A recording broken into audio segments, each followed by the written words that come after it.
What's up? It's Nate and Zane. Welcome to Super Debate. What are we talking about? We're talking about shit today. We're talking about No, shit. wait, what's the topic? What's the topic? Oh, my bad. What are we debating? What are we debating? You just want to get right the hell into it. Okay. Well, hi.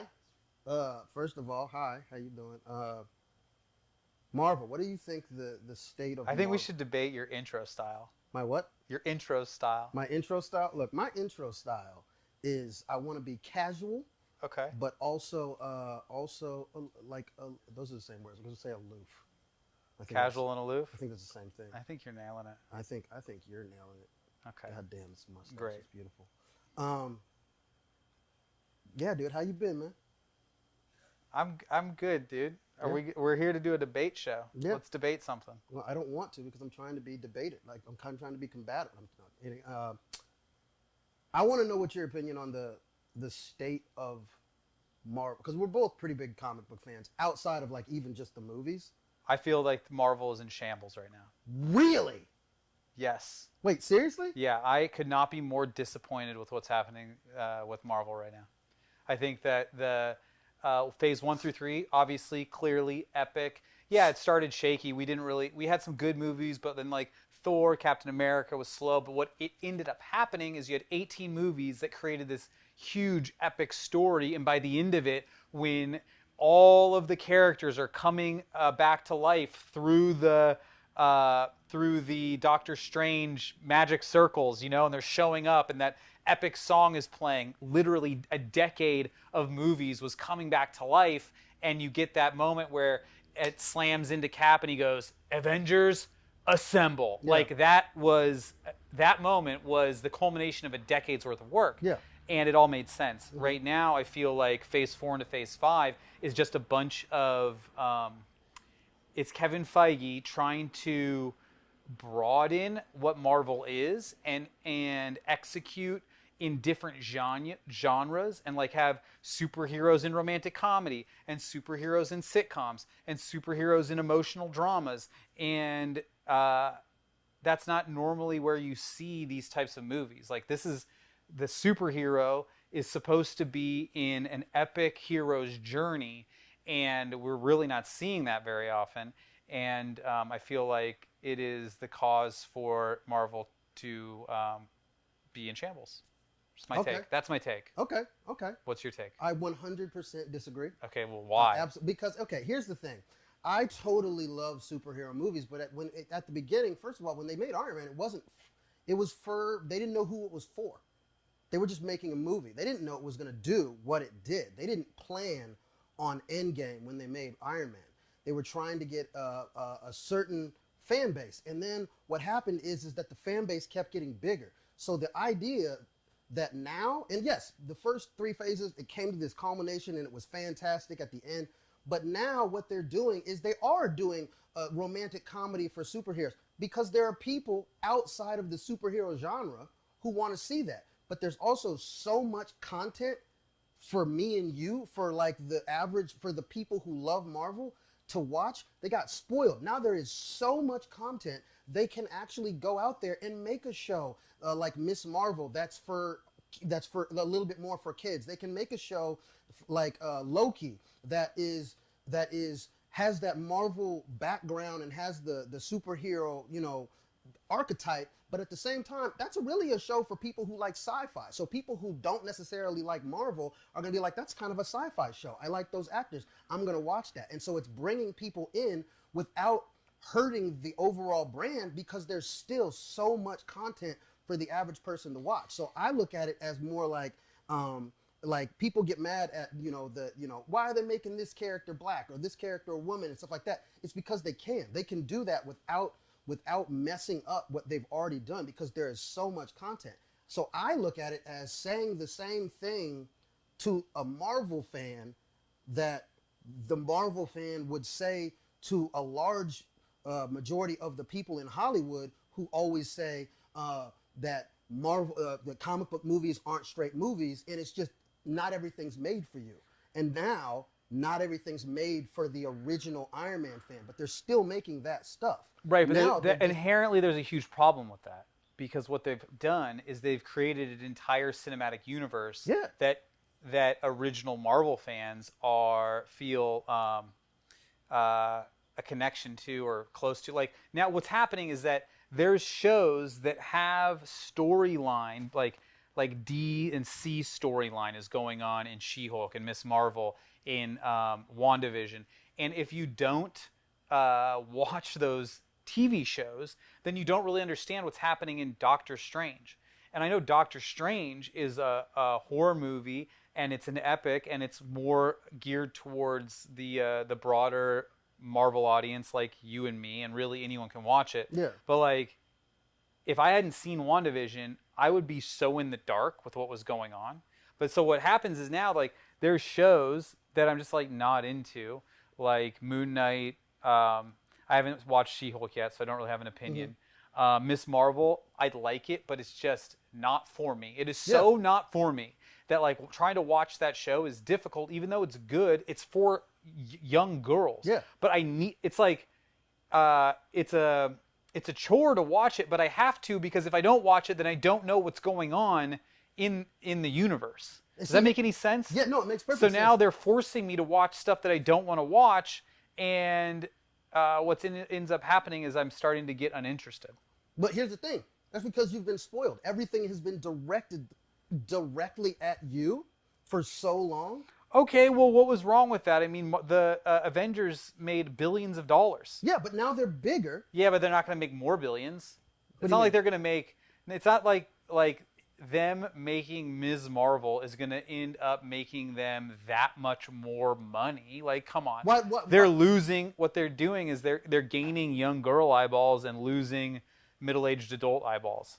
No, they're And not. I don't know. I'm willing to bet I have more money in my pocket than a 16-year-old girl. Probably, but you know what? They're all. But remember, it's all about merchandising. Is it? Yeah, hell yeah. Are you serious? You think you can't buy any of the things that you see on the fucking? You can't buy those. You can buy all, dude. I mean, I do have Have you been low-key... to Comic-Con? All right. It might be an overshare, but I do have Marvel underwear in my drawer right now. So do I. So I understand what you're talking about. You know what I mean? Like, so I think that if they would have done this in the beginning, I think that it would have been a little bit too much. But now, because here's the thing, Emily, my girlfriend, watched all of the Marvel movies recently, but she didn't watch any of the shows. She was able to follow them even without watching the shows. We don't think that we can do that because we are so invested because we started at the beginning. You know what I mean? Like, so it's... Well, yeah, there's going to be things that go on in She-Hulk that are super important for me. Yeah. Because not necessarily, I need it to be a good show so that I can get through it, so that the Easter eggs that come up, I can watch them and enjoy them while I enjoy the show. It's annoying to watch a terrible show just to see what's going on in the universe. Yeah. Does that make any sense? Yeah, no, yeah, absolutely. But that's kind of how I felt about Loki. I did not like Loki. Oh, I loved Loki. I did not like Loki. Why didn't you like Loki? Because I thought it was boring. I thought the acting was bad. I liked the acting. I thought the acting from Tom, obviously good, but I thought maybe it wasn't the acting, it was the writing. Something about it felt clunky and badly put together. Loki was the best. Has been the best Marvel show so far. WandaVision. I thought WandaVision was phenomenal. I thought the Winter Soldier had some great action in it. Dude, the Winter Soldier low-key is probably the most underrated of all of the shows. But here's the thing. But that's a straight superhero show, and it was good. No, but here's the thing. But people acting like Miss Marvel is directed at an audience, and the Winter Soldier isn't. That's directed at men. Yeah. Yeah. So why? That's why I liked it. Yeah. Because it was an action movie. But so have been like 19 of the movies. So I don't have a problem. Well, why can't we just have our thing? What's that? Because that's what I'm saying. We still have it. But we don't have it. We do have it. You can't, look, if there's fucking 10 shows that are all directed at you, and then they make 11 that's not directed at you, it doesn't mean you didn't have the 10. They're still going to make others that's kind of fair. Yeah, But there should be it's not like they're stopping and only making She-Hulk now. No, but what they should do is, have the major extended universe and all of the lore and all of the information that is funneled into it in the movies and shows that are for us. And then if they're going to make shows for young girls or women, start your own storylines and side characters in that direction so that I never have to watch any of that content. Yeah, but see, that's the problem though. I like some of that content. And so they don't want to turn me off to content where I could like it as well. They're trying I don't understand how you like some of that content. It doesn't make any sense. I know, but I also don't understand how you don't like cartoons. Yeah, I guess that makes sense. You know what I mean? Yeah. Like fucking you didn't like The Incredibles, but it was one of the best. You know what I mean? Like it was I mean, I didn't not like The Incredibles, but yeah. I was like, yeah, okay. Yeah, but see, I'm like that movie was one of my favorite movies of all time. I love what Marvel's doing. I love that there's enough shit. That's what the problem is with DC. There's not enough shit for me to not like something and still enjoy the process. Okay, so we've been talking about Marvel for, I don't know, 5 or 6 minutes. Let's wrap up final thoughts on Marvel and move on to the next topic. Okay. You want me to go first? Yeah, you go first. So my final thoughts on Marvel is that I like the idea that they are trying new shit and they are letting people fuck up. I think that that's a great idea because that's where you find letting people fuck up is how we got Guardians of the Galaxy 2 and so, or Guardians of the Galaxy in just the first one. So I think that where Marvel is going is it's going to get a little convoluted for the people who have been around from the beginning, but I think that it's going to bring more people in, and I think eventually it's going to be so good that you can pick and choose what you want to watch and you won't be missing anything.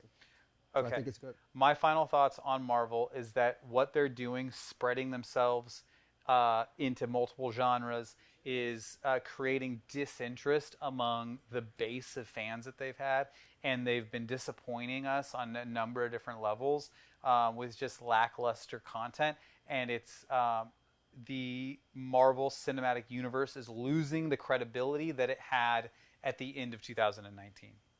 Okay, let's talk about DC and another theory that I have moving into the next few years of movies, specifically superhero movies and action movies. Okay. Are you talking about specifically I'm going to DC? say something, and I want to hear what your take is on what I'm about to say. Okay. Okay. All right. So I feel like Marvel's on its way out. A lot of what DC is doing is on its way in, but I feel like there's going to be a big transition. What I've seen, what I've noticed, the things that are doing really well in the box office, superhero-wise, action movie-wise. We have Joker from 2 years ago. We have The Batman that just came out this year. And Top Gun Maverick that just came out this year. Now, what are those three things grounded in? Reality. Okay? The stories are realistic. The effects are practical. And there's not as much CGI. And what I think is going to happen is a big shift from movies looking and feeling like Marvel movies, and I feel like that the big hits moving into the future are going to be more realistic. And I think that movies like for DC, like Black Adam, are going to fail because they're trying to copy what Marvel did.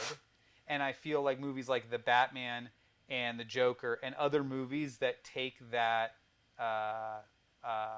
style and go more practical effects are going to do better in the box office and be more well received. Okay. I think you're wrong about Marvel. I think Marvel's going to be fucking fine.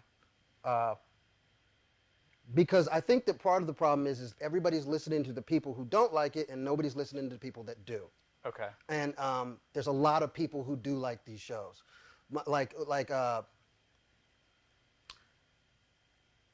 I think that DC definitely did find something with the Batmans being like realistic.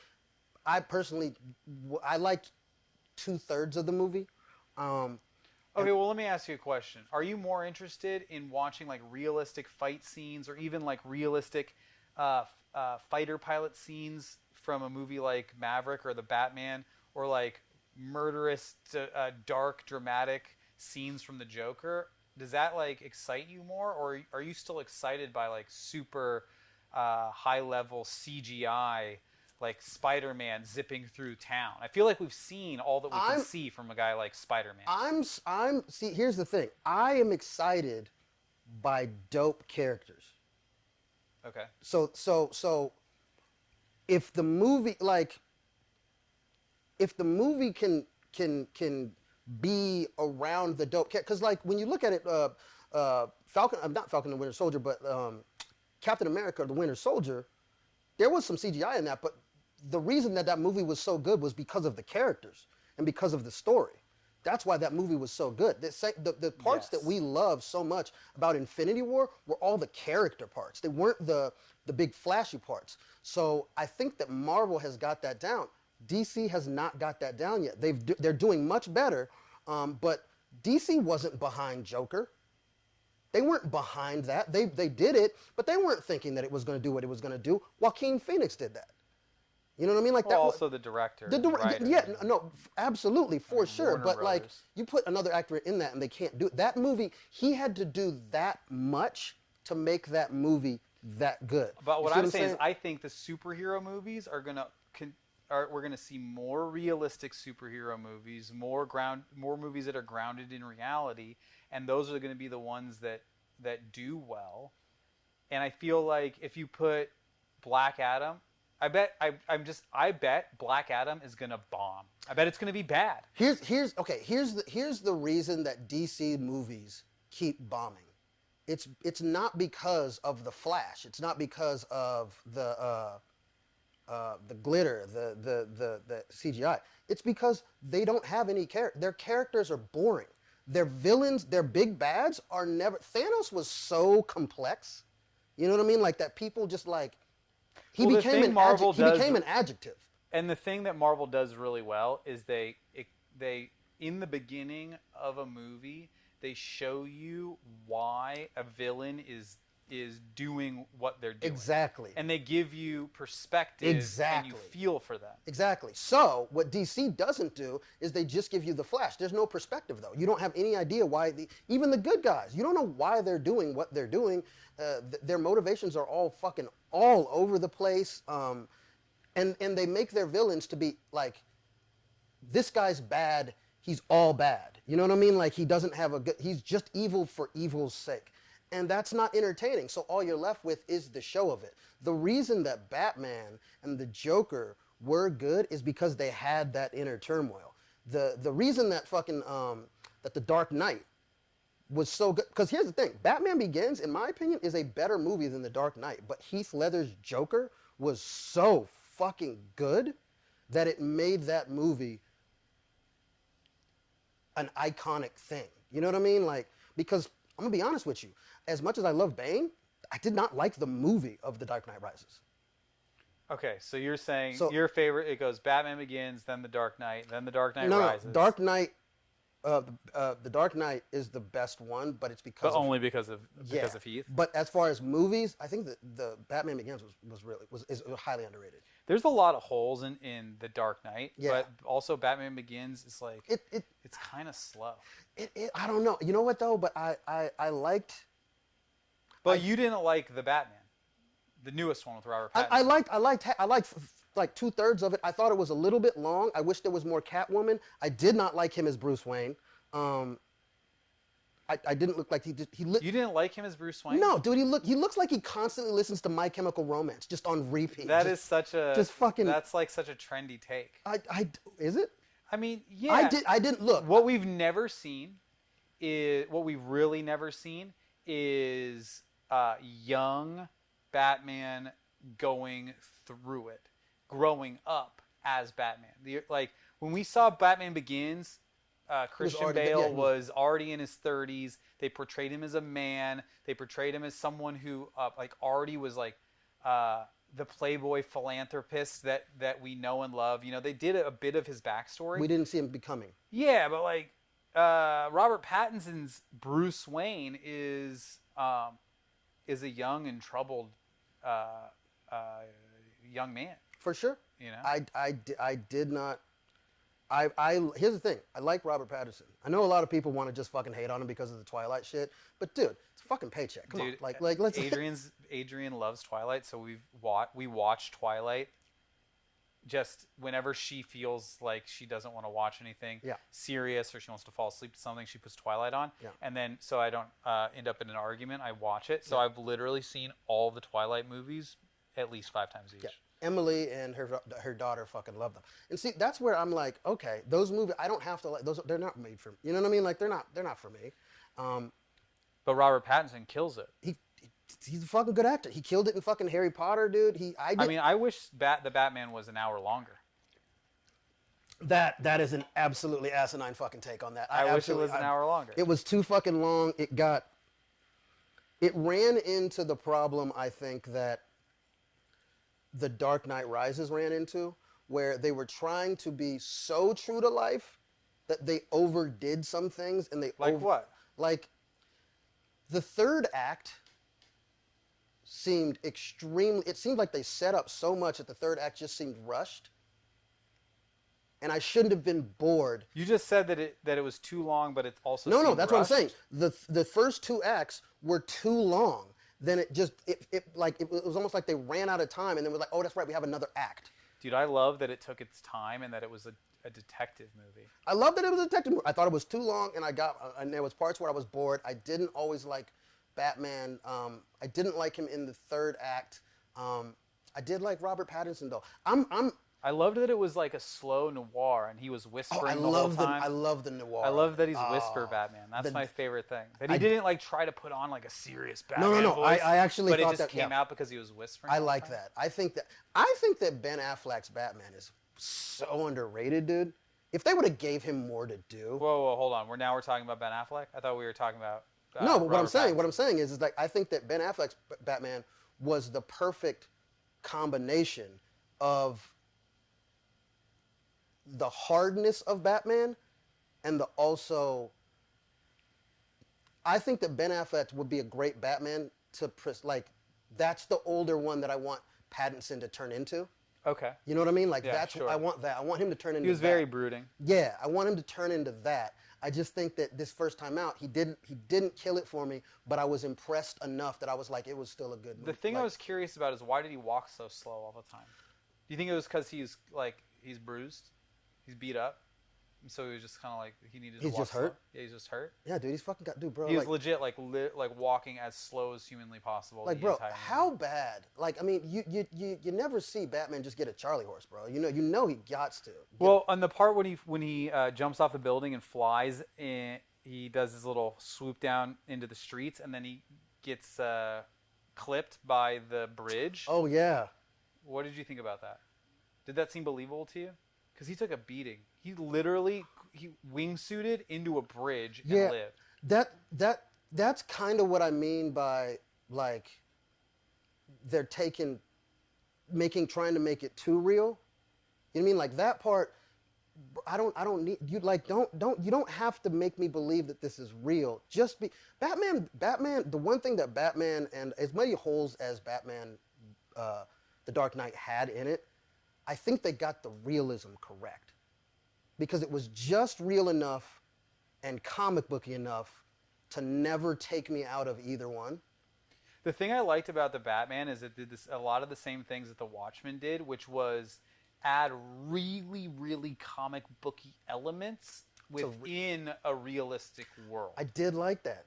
The Penguin, the dude. Penguin, that character was clearly, you would never see that human being out in the real world, but that it worked really well, dude. but you knew that was a very comic booky portrayal of a character. And I liked that. Same with the Riddler.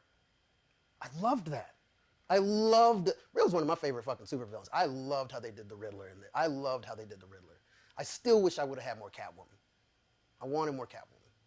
There was a lot of There Catwoman. was not enough Catwoman. What not more enough would of you want Catwoman from her? fighting. Oh, you want more fighting? Yeah, I want more Catwoman fighting. I want to see more Catwoman fighting.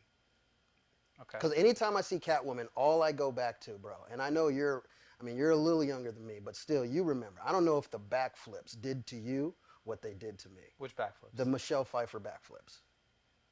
You see what you know what I'm talking about? Like I was too young to be affected by those. It changed who I was as a person. I was 5 years old when that movie came out. It changed who I was as a person. Or 6 or something like that. Like I didn't know that I could feel that way. Like, you know I'm what I mean? still Like, uncertain as to how exactly Michelle Pfeiffer became a cat. She it fell. didn't make any sense. There was just a bunch of cats Then around. there was a bunch of cats around. It was just, I don't know, dude, it didn't make any sense. She's doing these backflips just out of a fucking store, and then she stops and meow. And I just remember being like, what is happening to my body right now? Okay, if you were gonna choose, if you were gonna see a Batman movie, you get one more Batman movie, and then there's never any. Like 2023, the last Batman film ever comes out. Do you want to see one more with Robert Pattinson and Matt Reeves?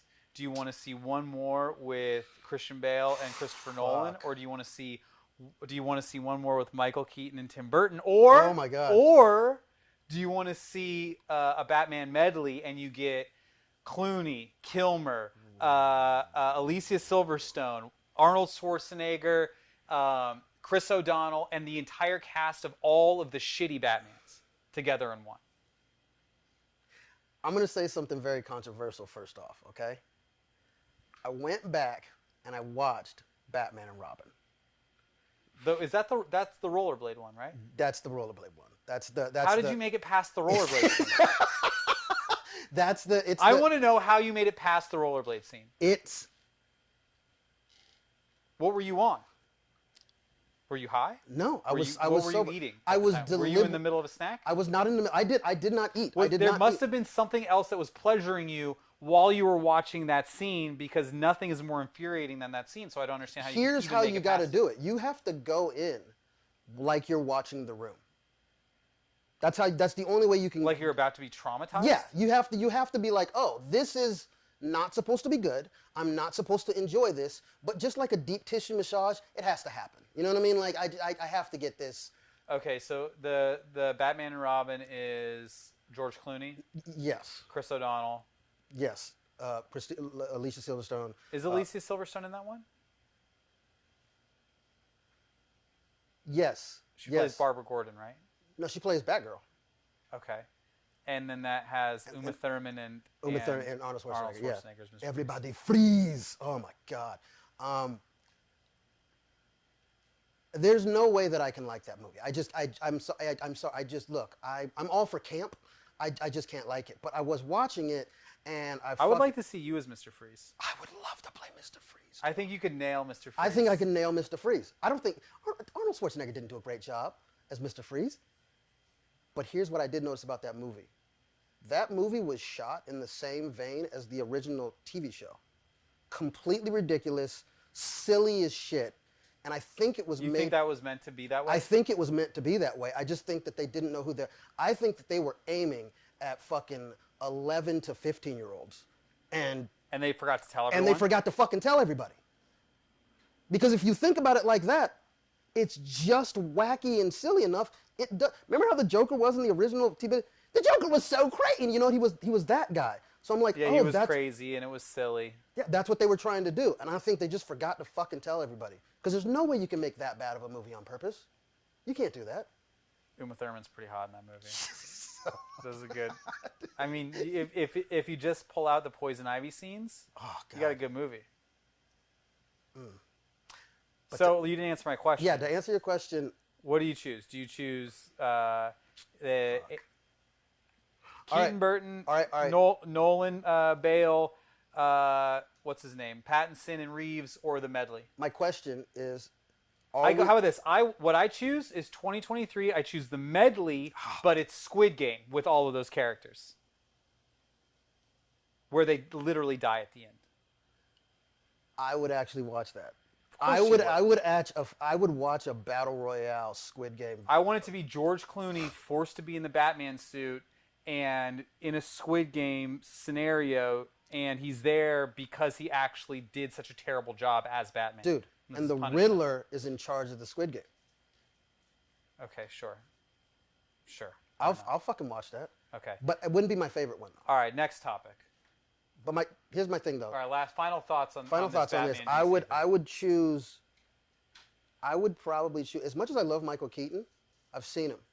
The only one of them who I feel like I have not seen, honestly have like a director and actually have a real shot at playing in a Batman movie is Ben Affleck. Oh. I haven't seen him have Yeah. his own shot at the fucking thing, and I want to see it because I didn't think he was going to do good. I thought he was going to be a shitty Batman. And well, the Joss Whedon and Zack Snyder of it all, the whole debacle, like they really screwed him. They fucked him, dude. And what are they doing with Henry Cavill? Like, why are they? They're bringing him back as Superman. They are bringing him back. Yeah, they're for sure bringing him back as Superman, but they're not bringing back Ben Affleck as Batman. He just doesn't want to do it anymore. I don't think he wants to do it anymore. Also, I think he saw that they were about to ruin all of that. I mean, the Snyder cut of Justice League was it was better, watchable, it was but better. like it still wasn't great. No, you know? it wasn't. It was nice to finally see Superman be Superman, though. Like, it was nice to see Superman just like really be like, I'm better than you. You know what I mean? Like, it was nice. You know what I thought was very funny was that the end scene, where Jared Leto's there to play the Joker in that dystopian future, he was still bad. They gave him literally the best lines. And he's terrible. Can we look? Okay, look. I am not trying to say that I am better, but can we just? I've never seen him. How is he this? Are you saying Jared Leto's a bad actor? He's not. You can't be being meth. It seems like he's method to be a dick. You know what I mean? Like you don't need to be. Well, that I mean, he's the lead singer of 30 Seconds to Mars, and I feel like every role he plays, he thinks he's the lead singer of a band doing a music video. Oh my God, I've never heard it put like that, dude. That makes so much more sense now. He was still trash, but that makes so much more sense. How are you that bad at the Joker? Like, but are you familiar with the Injustice storyline? Oh yeah. Okay, so you know that's what that is at the end of Justice League. Yeah, Why don't they do that story? What they were trying to do is the Under the Red Hood. They're trying to do that. Under the Red Hood? Yeah, the Red Hood story. No, I want them to do the Injustice story where everybody like Superman turns evil and kills Lois. Yeah, so the Joker poisons Superman, makes him think that Lois is him. He takes Lois up to into space. Yeah. She dies. He realizes that he's killed Lois Lane. The Joker did it. He goes to kill the Joker. The Batman stops him. All hell breaks loose. Superman becomes evil and takes over the world. Yeah. That's the movie I want to see. Please. Because the problem is that Superman is a terrible superhero because he's indestructible. Yeah. You can't fear for him. Yeah. So there's no way that you can put him in a story that holds any weight because you know he's going to get out of it. But if you make him the villain, then all of a sudden... Oh, like, dude, I don't know why they have... I think the reason that they haven't made that movie is because they're going to... That's going to probably be a one-off. Injustice? Yeah. Like, if they made that would they'd have to, like, to really get it right, they'd have to tear it all the way down.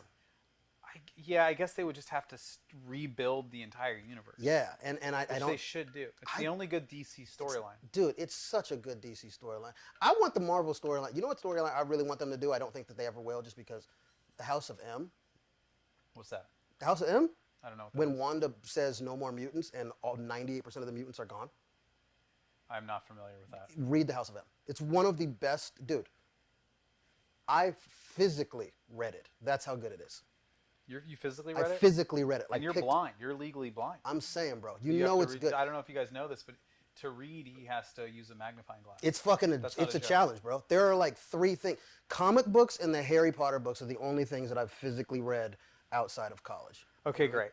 This is fantastic. Let's move on to a new topic. Okay. Let's debate something that you hold near and dear to your heart. I know you've been wanting to talk about this for a minute. Okay. But what is...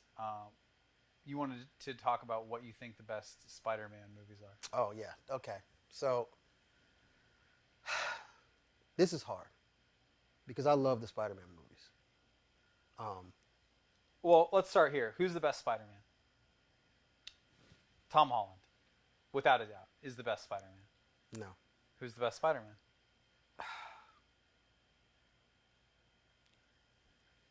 who's the best Spider-Man and Peter Parker, or who's like because Well, the best Peter Parker is for sure Tom Holland, and the best Peter Parker and the best Spider-Man is also for sure Tom Holland.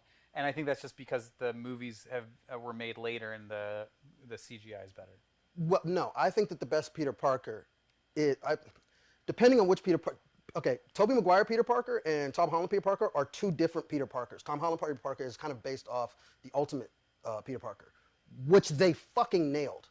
But the Peter Parker that Tobey Maguire was doing was the correct Peter Parker of the one that they were going off of. What's the difference? The difference is kind of the age. They were both high school kids. Yeah, but the Peter Parker that Tobey Maguire was going off of was the Peter Parker who was leaving high school and going to college, and that's where he was meeting the Doc Connors and. That's interesting because Tobey Maguire was literally 45 years old when he played Peter Parker. I know, right? Yeah, they wanted him to be like in high school going to college, and that was kind of the college is where he kind of started. The Peter Parker from Tom Holland, was the ultimate. Wait, hold on.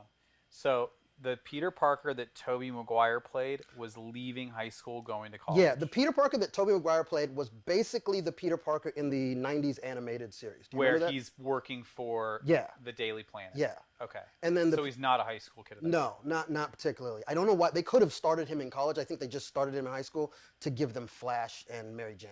Okay. But then the Peter Parker that Tom Holland is fighting is the 14-year-old kid who got bit, and it's his time in high school navigating that. That's the Brian Michael Bendis Ultimate Spider-Man series, which I fucking love. They both did a really good job, but I think that even though I know that Tobey Maguire's Spider-Man has the things coming out of his hand because they just didn't have any money to be able to fucking create that thing, so I just have it coming out of his hand. In the comics, does Spider-Man have the webs in his hand? Or no, there's one comic book that he does, but it's when he gets turned. He was more spider-like. He gets turned into a spider. And but then generally, Spider-Man has a machine that spits the webs. Because he's smart, he builds it. Okay. They did that in the first Tobey Maguire Spider-Man just because they didn't think the movie was going to make any money, and they didn't have money to CGI or make the things. So they were just like, let's just put it in. It'll be easier to put it out of his hand. Because they didn't have any reference. But that Spider-Man to me was like so like emo and boring, and like the nerdiness was just so heavy-handed. Yeah, I know. I was not a fan. I think that's why it's not a perfect Spider-Man. But the thing about that I think they got right, and the other two Spider-Mans haven't got right yet, is the villain. One of the reasons that I love Spider-Man so much is because unlike any other superhero, he has such a personal connection to all of his foes. I think the biggest thing wrong with Spider-Man is that I don't care about any of the villains. That's what I'm talking about. That's what I liked about the first Spider-Man and Spider-Man 2. No, but how about this? You know who I can't stand? Who? Doc Ock. You're wrong. I'm just going to say that you're a wrong person. Alfred Molina spoke at my college's graduation, and I still didn't like Doc Ock. Are you fucking kidding me? No. I think Doc Ock is a dumb name. I think that's the reason that you fucking don't like him? I think his entire thing is stupid. I think having the machine connected to his spine and messing up his brain. I think having the octopus arms is stupid. I think it's dumb. I think that you're a bad person. You're wrong. What's so good about it? What do you mean so good about it? His name is Otto Octavius. Of course his name's... That's the dumbest name I've ever heard in my life. It's a completely made-up name. Really? Of course it's a made-up name. It's a fucking comic book. Yeah, but I know... I had a fucking friend in high school named Richard Wacker. I don't believe you. I know you don't believe me, but his name was Richard Wacker. I had a friend named Hi-Ho. Otto Octavius is a lame and forced name. No, I don't think that that's an Otto Octavius. I think that's a fine name. I think it's a fine name. Some of the... Bruce Wayne. It's the most boring fucking name I've ever heard. Yeah, but that's in my like a handsome life. man name, Bruce Wayne. No, it's it's boring. 2 syllables. It's a boring ass name. It's a horribly, horribly boring name. Dick Grayson. The most fucking boring, sad names in the entirety. Like They were sad boys. They were sad, yeah, but they were sad boy. Otto Octavius. That sounds like a doctor's name. Normand Osborn. That sounds like a businessman's name. I like Norman Osborn. I'm okay with Norman Osborn. Yeah. You know who else who I can't stand? Who? Green Goblin. What the fuck is wrong with you? How do you not like the Green Goblin? He's one of the Willem Dafoe. Absolutely destroyed. Batman has no. Is he really that strong? Yes. Like, come on. Yes. Have you, dude? Some of the comic books, he's Hulk size. He's very, very, well, very in the movies, strong. he's Willem Dafoe, and so I'm not buying it. Yeah, but he is still fucking strong. Also, he jumps on that little surfboard, hoverboard thing. How is he so good at it? Have you ever? How many times did it take you riding one of those little hoverboards before you didn't fall off? He's good at it the same way that Captain America is good at the things that he does. The super serum basically gives him the dexterity. It gives him like very, very good dexterity. So the super serum that Norman Osborn was injected with gave him all of the powers that he needed. Yeah. Okay. He's still smart, but it also split his brain, so he has DID basically. But unlike Batman, who has no personal connection to any of his superheroes, so it makes him really easy to just beat the absolute shit out of them. Spider-Man, Norman Osborn, before he was the Green Goblin, was his pseudo dad. And fucking Harry Osborn, who becomes the Hobgoblin, was his best friend. Otto Octavius was his mentor. Doc Connors was his mentor. He has to fight people. He has a personal relationship, which means that the fights become so much more engaging. Batman doesn't give a fuck about the Joker or the Riddler. No, the Riddler. Hold on. The Joker First of all, cares about Batman loves the Joker. Yeah, but here's the thing. They didn't know each other outside of the masks. They didn't meet outside. But the difference between the difference is that those characters, they are their most real selves behind the mask. That's the whole bit. Batman is that's who he is. The Joker, that's who he is. Yeah. When he plays Batman, that's the actual mask. Or when he plays Bruce Wayne, that's the mask. That's the actual mask. It's the same thing with other way around, dude. Peter Parker is Peter Parker. He has to be Spider-Man to save his family. He actually has to put the mask on to keep everyone around him safe. But he's trying to be a superhero. He's trying to figure it out. No, but that's what I'm saying. Peter Parker does not want to be Spider-Man. He would rather be Peter Parker. Batman wants to be Batman. It is an active choice. It is the same with Superman. He wants to be Superman. He just knows that he can't be all the time. But he is Superman. That's who he is as a person. Spider-Man wants to be fucking Peter Parker. He's a superhero because he has to be. He feels a moral obligation. He has to because these are people that he has a connection to. The best scene in any fucking comic book movie, in my opinion, is in Spider-Man 2 when Tobey Maguire is walking. He has just saved the day. Just saved every fucking buddy. And now he's walking home past these posters of Mary Jane, who's in this big play, and he's dragging his fucking broken Vespa behind him. That is the realest, because every other fucking superhero has resources. Peter Parker doesn't get no bitches. He doesn't have no money. He still has to hustle to get fucking work. He has nothing. He has nobody helping him. When we meet him, he's already lost both parents. And then the first time we meet him, he loses his fucking uncle. He has one person left that he feels responsible for killing their husband. And as much as Batman has, lost his family, and that's horrific, and he has nobody left except Alfred, that's terrible, but he had an outlet. Peter Parker feels absolutely responsible for doing this, and I think that makes him the only true superhero. Okay, so if you had to choose one actor to play Spider-Man for the rest of the time, who do you choose? Is it Tobey, Andrew, Tom, or someone brand new? Here's the thing. If you say this actor is playing Spider-Man, give me a good. If you give me a good, I think the person who could do the best with the character, I think would actually be Andrew Garfield. I do not think he was the best Peter Parker. I thought it was terrible, and I thought the movies were also really bad. But of the three, I think that he's the one who's the best actor. Okay. Well, there it is, folks. Episode 1 of Super Debate. We're out. Yeah. Peace.